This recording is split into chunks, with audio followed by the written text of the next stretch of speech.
천년의 불행에 천년의 비극이 더 보태졌다라고나 할까요? 특히 현대사에 성모 승천 대축일에 결코 생략할 수 없는 한 분이 계십니다. 우리 시대의 성인이지만 우리 시대라고 보기에 어려운 성인이 막시밀리아노 꼴베 신부님입니다. 폴란드 출신의 꼼벤투알 프란치스코의 신부님이었던 꼴베. 누구보다도 성모 기사의 창설자인 그는 벗을 위하여 제 목숨을 바치는 사랑보다 더 큰 사랑은 없다 라고 가르치시고 그렇게 목숨을 바치신 예수님을 그대로 따르고 본받은 분입니다. 유태인으로서 가톨릭 신부라니 그는 누구보다도 유다인이었던 예수님과 성모 마리아를 사랑한 분이셨습니다. 제가 굳이 민족성을 거론한 이유는 그가 유태인이라는 이유로 아우슈비츠에서 한 줌의 죄로 사라졌기 때문입니다. 그런데 이분의 순교는 다른 분들과는 또 다른 모습입니다. 통상 순교자는 어떤 국가로부터 이렇게 박해를 받고 이렇게 목숨을 이렇게 잃는 것이지 않습니까? 그런데 이 꼴베 신부님은 믿는 이들로부터 폭력과 박해를 당하고 순교를 당한 분입니다. 이 사실은 어떤 포인트 하나를 가르쳐 주는데 믿는 이들의 죄악을 적나라하게 보여주고 있기 때문이죠. 곧 이 사실은 믿는 이나 믿지 않는 이나 모든 이의 본성 속에 감추어져 있는 그 어두움을 드러냈다는 점에서 아니 그로부터 박해를 당했다, 순교를 당했다는 것 자체가 우리 교회가 포인트를 맞추고 있는 점이라는 겁니다. 여성으로서는 두 번째로 독일에서 박사 학위를 받았던 그 후설의 제자 에디트 슈타인도 아우슈비츠에서 숨을 거뒀습니다. 이제 남성으로서 사랑의 꽃을 피운 꼴베 신부가 그 주인공으로 등장합니다. 로마 그레고리안 대학에서 철학 박사를, 보나벤투라 대학에서 신학 박사 학위를 마치고 1917년 성모회 기사회를 창설합니다. 여러분 1917년이 어떤 해입니까? 파티마의 성모님이 발현한 날입니다. 그리고 1차 세계대전이 한창이었다. 그러니까 1차 세계대전이 끝나기 1년 전에 가장 많은 사람이 죽어가고 있던 그 해입니다. 동시에 러시아에서는 볼셰비키 혁명, 2월 혁명과 10월 혁명이 발발한 해입니다. 전 세계가 반으로 쪼개진 해죠. 격동의 시기에 성모님께서 발현하셨고 이에 꼴베 신부님은 성모님의 신앙을 따라 성모 기사회를 창설했던 겁니다. 프랭크 더프, 우리 레지오 하신 분들 잘 아시죠? 참으로 성모님의 겸손을 갖춘 분이 바로 프랭크 더프입니다. 이 프랭크 더프는 이 해에 빈첸시오 바오로회의 지부장이 되었어요. 그래서 이 꼴베 신부님의 뒤를 이어서 4년 뒤에 레지오를 창설했습니다. 가장 비극적이고 가장 재앙적인 순간에 또 가장 잔인하고 비참한 시기에 왜 성모님께서 발현하셨겠습니까? 인간성이 상실되고 인종차별과 멸시가 당연시 되었던 시기, 살육이 애국심과 결합된 시기, 당신 태중에 육으로 오신 하느님을 잉태하신 성모님은 그래서 눈물을 흘리지 않을 수 없었을 겁니다.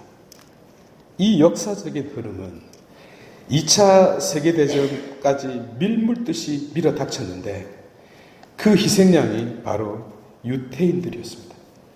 600만 명이나 되는 대학살과 살류, 인간이 저지를 수 있는 죄의 끝자락이라고나 할까요? 더군다나 주위의 모든 민족과 국가가 알게 모르게 방관했고 지지했던 죄악이 바로 이 유태인 학살입니다. 이 한가운데 서 있었던 주인공이 바로 유태인 꼴배 신부님이었습니다. 성모님을 그토록 사랑했던 바퀴벌레라고나 할까요? 차라리 인도의 불가촉 천민은 낫습니다. 죽이지는 않으니까요. 그러나 유태인은 더러운 병균을 옮기는 쥐, 페스트 혹은 바퀴벌레였습니다. 없애야 할 세균이었어요. 이 학살은 2차, 3차의 증오심과 경멸로 덮씌워져서 자행되었습니다. 유럽 기독교의 만행이자 기독교의 또 다른 본질을 보여준 역사가 되었어요. 그러니까 어머니가 둘째 아들의 포악함을 참다 못해서 나선 것인지도 모르죠. 흥미롭지 않습니까? 벌레 같은 유태인이 가톨릭 신부라니, 바퀴벌레가 성모님을 사랑했다니요. 이 얼마나 멍청한 유태인인가요? 유태인이 유태인을 가장 증오하는 신앙을 가지다니요.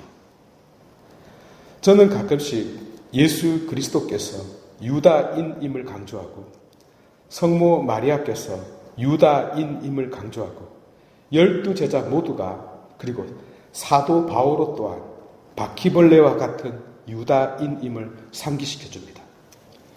꼴배 신부님은 이 증오의 화염 한가운데에서 불태워 사라진 분이 되었습니다. 그래서 우리 기독교는 사랑과 용서라는 말을 함부로 그 입에 담아서는 안 돼요. 알고 계시는지 모르겠지만 위선자가, 살인자가 우리 서로 용서하고 사랑하자는 말과 같기 때문이죠. 먼데 갈 필요도 없겠네요. 꼴배 신부님의 죽음은 그래서 단지 다른 사람을 대신해서 죽었다는 가톨릭의 광고가 아닙니다. 마치 가늠한 여인에게 돌을 던지는 장면처럼 어떤 미친 개를 때려잡으려고 돌을 던졌는데 나중에 죽어가 뻗어있는 그 시체를 드러내 보니 그 미친 개가 그 품속에 죽어가던 고양이를 이렇게 감싸고 있는 장면이라고나 할까요? 이 더러운 유태인 성인에게 기도할 사람이 얼마나 되는지 모르겠지만요. 바로 이 모습이요. 2000년 가톨릭 교회의 현 주소였고 어쩌면 우리 신앙의 현 주소임을 여실히 보여주고 있는 겁니다.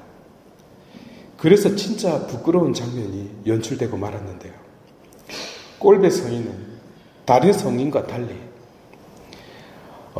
국가로부터 순교와 박해를 당한 분이 아니라 인간의 근원적인 제약으로부터 희생을 당한 분이죠. 거기에는 믿는 이들도 예외가 없었고 오히려 그분의 죽음 앞에서 믿음은, 교회는, 믿는 이들은 더 말할 수 없는 잔인한 사탄이었습니다. 그래서 그분의 희생이 중요하고 성모 승천 대축일에 성모님 품에 안겼던 이분을 우리가 관가할 수 없는 것입니다.